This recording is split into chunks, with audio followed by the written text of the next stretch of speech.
This video is on the dorsum of the foot. First, we'll start with the bones of the foot. Foot consists of 7 tarsals, 5 metatarsals and 14 phalanges. Into the tarsals, it includes calcaneus, talus, navicular, cuboid and medial, intermediate and lateral cuneiform bones. Then it consists of 5 metatarsal bones and then 14 phalanges. Except the big toe, other 4 toes consist of proximal, middle and distal phalanges. In big toe, it only consists with proximal and distal phalanges. For the anatomical and functional description, we can divide foot into 3 parts.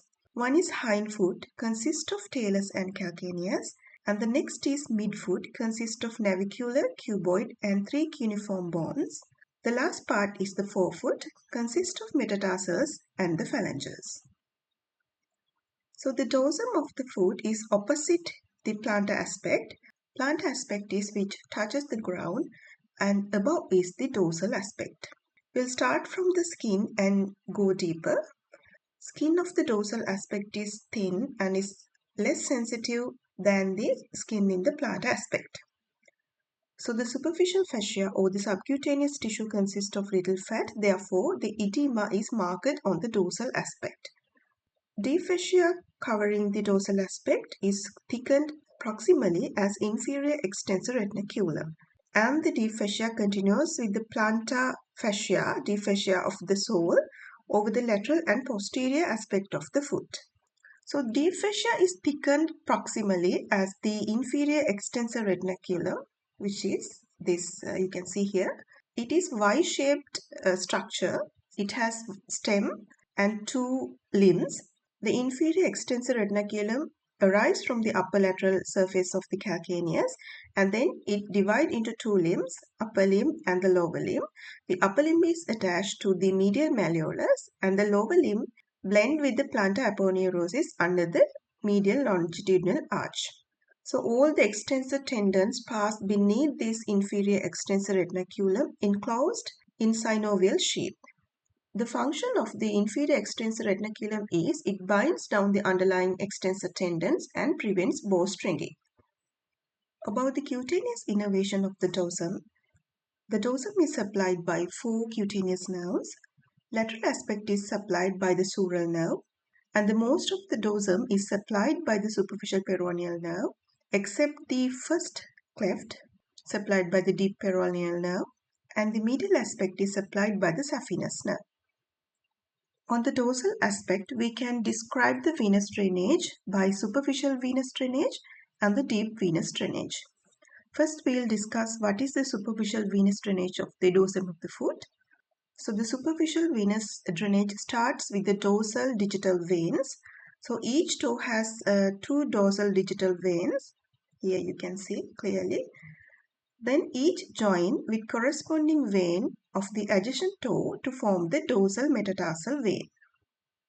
Then this dorsal metatarsal vein drain to form the dorsal venous arch. Here you can see clearly in the lower picture. So this dorsal venous arch lies on the heads of the metatarsals. And then dorsal venous arch in the medial side, it drain into the medial marginal vein and continue as the great saphenous vein. Medially, the dorsal venous arch continue as the lateral marginal vein and drain into the short saphenous vein.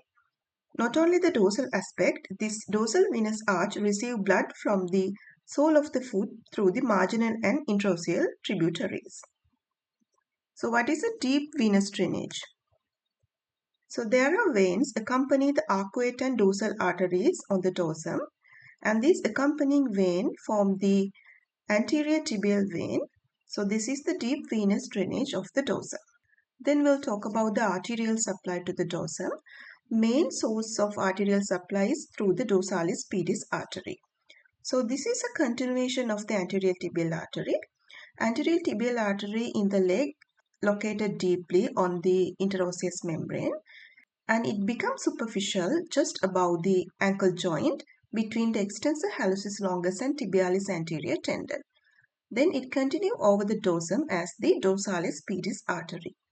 It gives off several branches, and main branch is the arcuate artery which supply the dorsum, and the dorsalis pedis artery plunges between first and second metatarsals to join the lateral plantar artery to complete the plantar arch. You can't see here clearly the arcuate artery. I'll show in the next slide. So this dorsalis pedis artery crossed by the tendon of the extensor hallucis brevis. So you can see this is the arcuate artery. Now dorsalis pedis artery has several branches in the ankle and the dorsum of the foot. In the dorsum, it has lateral tarsal artery and the medial tarsal artery as well as the arcuate artery, and it forms the first dorsal metatarsal artery. So the lateral tarsal artery runs beneath the extensor digitorum brevis and supply the extensor digitorum brevis and underlying tarsal bones. Medial tarsal artery passes to the medial border of the foot, and then the arcuate artery runs laterally beneath the tendons of extensor digitorum brevis over the metatarsal bases. So this arcuate artery gives off dorsal metatarsal arteries which supply digital branches to the lateral three clefts, where we can feel the dorsalis pedis pulse. Dorsalis pedis pulse can be felt lateral to the extensor hallucis longus tendon on a midpoint between two malleoli toward the first cleft. The navicular and intermediate cuneiform bones lie underneath. Occasionally, this dorsalis pedis vessel is replaced by the lateral malleolar branch of the anterior tibial artery. So what are the tendons pass across the dorsum? Tendons of the anterior compartment of the leg or the leg extensors pass across the dorsum of the foot. These are tibialis anterior tendon and the extensor hallucis longus tendon, extensor digitorum brevis tendons, and the tendon of the peroneus tertius. Extensor digitorum brevis is the muscle located on the dorsum. It originates on the upper surface of the calcaneus and from the deep surface of the inferior extensor retinaculum. It passes obliquely across the dorsum of the foot and gives off four tendons to the medial four toes. All four tendons pass deep to the tendons of extensor digitorum longus. And the tendon to the big toe is different from others and is named extensor hallucis brevis because its belly usually separates early from the main muscle mass, and it inserts separately into the base of the proximal phalanx of the big toe. So as in the thumb, the big toe doesn't have dorsal extensor expansion, but the remaining three tendons inserts into the dorsal extensor expansions of the second, third and fourth toes. Nerve supplied to the extensor digitorum brevis is by the deep peroneal nerve, and its function is to extension of the medial four toes. Now this action is particularly valuable when long extensors out of action in fully dorsiflexed ankle. Thank you. Stay connected with Anatomy Everywhere YouTube channel.